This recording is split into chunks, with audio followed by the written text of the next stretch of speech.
Benny, I know I'm surprising you with this, but would you mind reading the next 3 questions? There's a reason why the third question. Yeah. Yeah. Okay. I will give you the context later. Sure. Yeah. Okay. So your favorite player? My favorite player? Yeah. Can it be dead or alive or alive? Both. Either way. Either. Okay.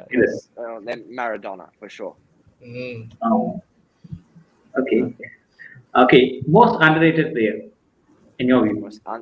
Most underrated player. I'm going to say 2 because I'm going to say one for Malaysia. I want to say one is Akram because I think he's incredibly underrated. And then in the world, I'm going to say most underrated player. No,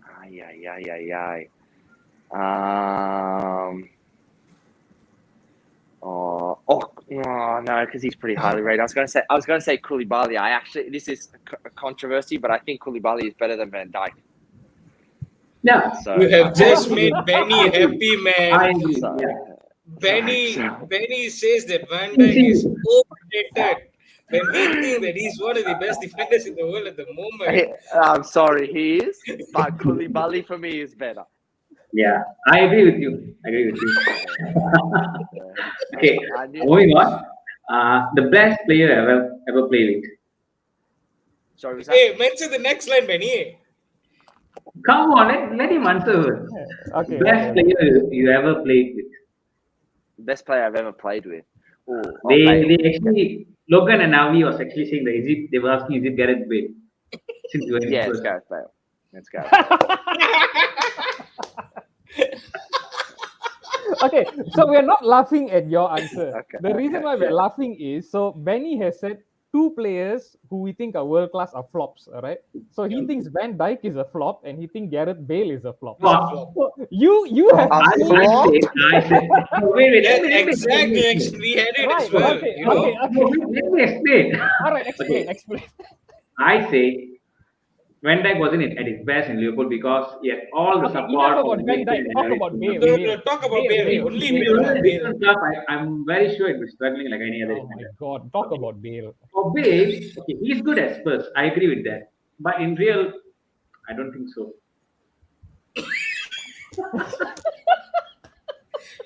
Gigi, you should be saying Alamak. No, because we heard how Micah Richards described playing against Bale and with Bale. Can you please enlighten him? Yeah, please enlighten him. Think about playing football and then somebody's on fast forward, and that is Gareth Bale. He can do everything you think you can do faster than you can do it by about 10 times. You've looked this way and he's already scored and celebrated.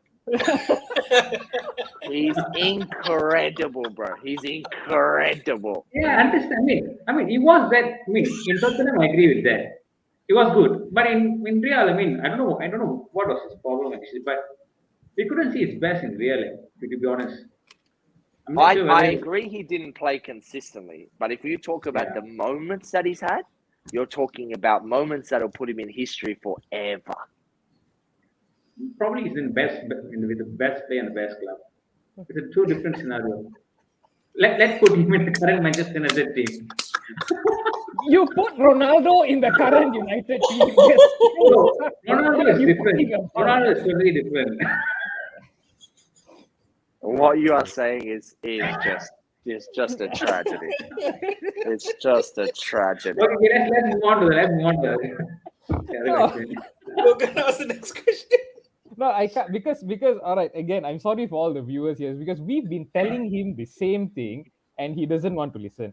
We've actually got a player who's played with Gareth Bale, yes. a professional player, a champion, and Benny still doesn't want to listen. So this is what we deal with every day, all right? So, okay. Good. Okay, I agree. Sorry. Okay. Now I know I complimented the beard, and now I want to take it back. You've lost. I want to take it back. All right, fantastic, man. Okay, the next question. Who's the best player you've played against? Maybe outside of Malaysia. Because you did play against Barcelona in the next gen series, right?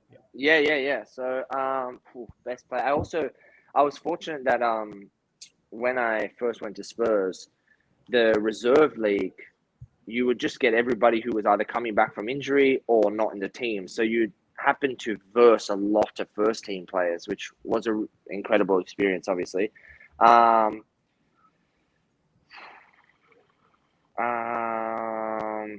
Probably Andy Carroll. I was also. It was a period where Villas Boas had come, and he was the first person to take me from centre mid and try me as a centre back. And you put me against a 7'4" absolute monster, and I had PTSD for about 6 months after that. You know, I was saying Andy Carroll in my sleeve. You know, he was unbelievable. He is very, very, very powerful. I have to say that, history may look back at Andy Carroll as a bit of like, a joke, but he was amazing during that Newcastle time. I mean, as well, yeah. Scary. And you know what? It's unfortunate because from what I know, a lot of his drop of form was a lot mental and off the field things, which is a shame. And I think when he looks back on his career, there will be a lot of regret, but he had everything, man. He was technically gifted. He was a powerhouse in the air. He was built like a machine. He seemed like the textbook perfect English striker. Yeah. Exactly. That is why Liverpool wanted to sign him as well. And he was good on the ground. His footwork was very good as well. Yeah, exactly. Okay, so moving on. You mentioned how you were dancing in the dressing room. Who's the funniest player in your dressing room? Is it you? Listen, I like to think so, of course, of myself. But no, it's definitely Kenny. It's definitely Kenny. I'm like the sidekick to him, and he's like the Superman. I'm Robin, but he is 24/7. Does not take a day off. Energy and always wants to joke. Sometimes at 7:30 in the morning, I am not awake yet. But Kenny is good to go. Coming in with lines, he's ready. It's got to be Kenny. All right. Okay. We're going to go to the fans yet again. Fantastic question again. Why do you wear the number 9? And do you plan to change the kit number in the future? Yeah, see, I've stuffed myself up here. So when I signed, they said the numbers that are available are 13 or numbers above, I think it was 18 or 19. Mm-hmm. And I have a thing in my head that I want like a under 16. It's like a bit of a superstition. I need it, and they said the only other available number is 13 or 9 or 18 plus. And I was thinking, well, 13's unlucky. Right. Okay.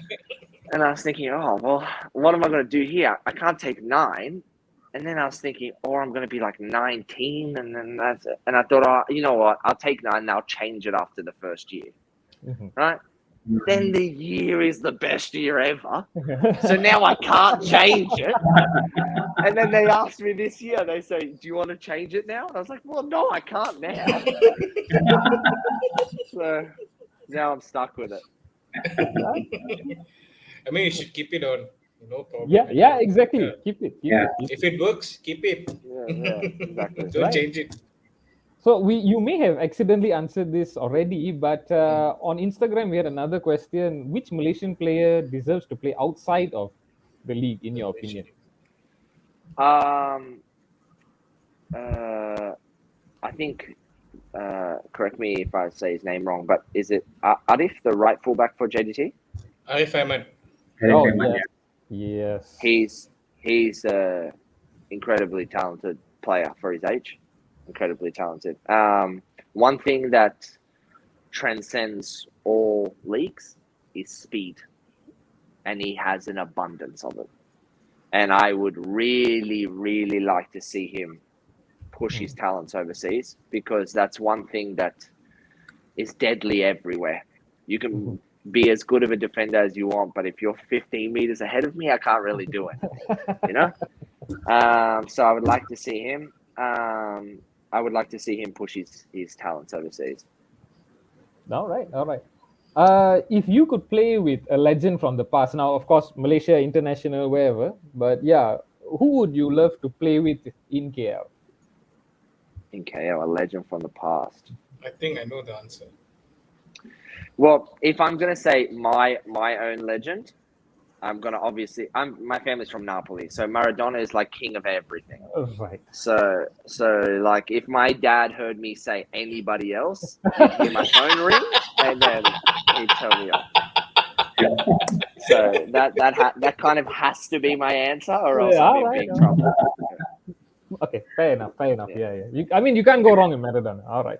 So for this next part, we're going to give you a series of huge derbies in international football. You just have to pick who you cheer for during this derby. Okay. All right. Okay. So first one is the Milan derby, Inter and AC Milan. Can I say draw? He can't answer this. Is from Napoli, Logan. Yeah. We're right behind him. I need him to draw so bad. Okay. If you give a good enough reason, we'll accept it. So that's a fantastic reason. Okay, fair enough. Okay. Rangers Celtic. Celtic. Ange Postecoglou, the coach, maybe the most successful coach in Australian history. So always good to me when I was in under 23. So I'm hoping for Ange. So Celtic. How is it like working with Ange? Yes, because yes. he's doing very well in Celtic. So he came over and took. We had an under 23s Asian competition, and he came in with Graham Arnold, and he took us for the competition, and it was incredible. He's a really meticulous, attentive coach. He approaches things like someone would approach like real work, not football work. Like he writes everything down. He watches everything. He's very laconic. He only says things when he needs to, and when he says it, you shut up and they have value. Like he's for me, he's a very, very impactful coach. All right. Okay. Thanks. The next one is Real Madrid versus Barcelona. Real Madrid for me. Carlo Ancelotti. Let's go. Okay. I love the reasons behind it. So the next one I think is very obvious, but anyway, Arsenal Spurs. Yeah, Spurs. Yeah, right. Spurs. Just asking in case, I mean, because we have an Arsenal fan here. Sorry, bro. All right. Yeah, no, it's okay. Man United, Liverpool. Listen, I love Ronaldo, but Liverpool are on fire. Yeah. Don't need to remind us. United fans, by the way. Benny and Logan are United fans. That's why. Yeah. Oh well, yeah. Sorry, boys. You did have the last 15 years with Sir Alex where you dominated everyone. Now it's everybody else's go.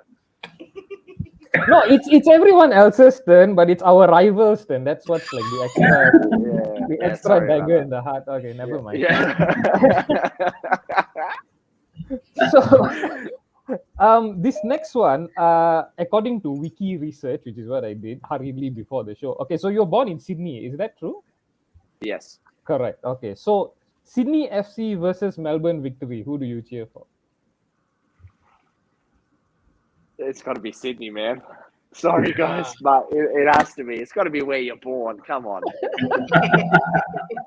Melbourne, I love you, but I was a contractor. Sydney's in my heart, I'm sorry. That's a very good answer. All right. Okay.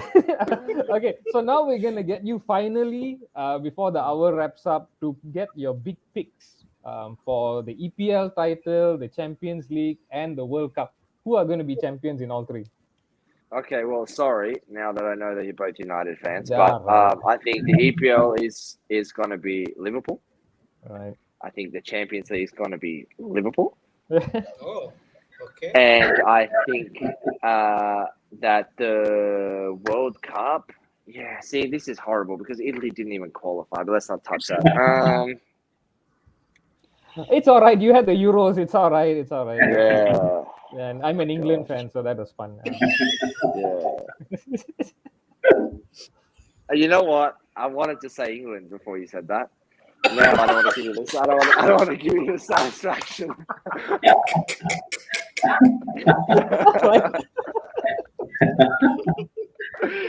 But no, to be honest, I think with the amount of growing momentum that's been with England, every single competition in the last like 8-10 years, they've progressively stayed in the top four, gotten to most of the semis. So I was going to say them, but yeah, we'll say them. I'll give you that satisfaction.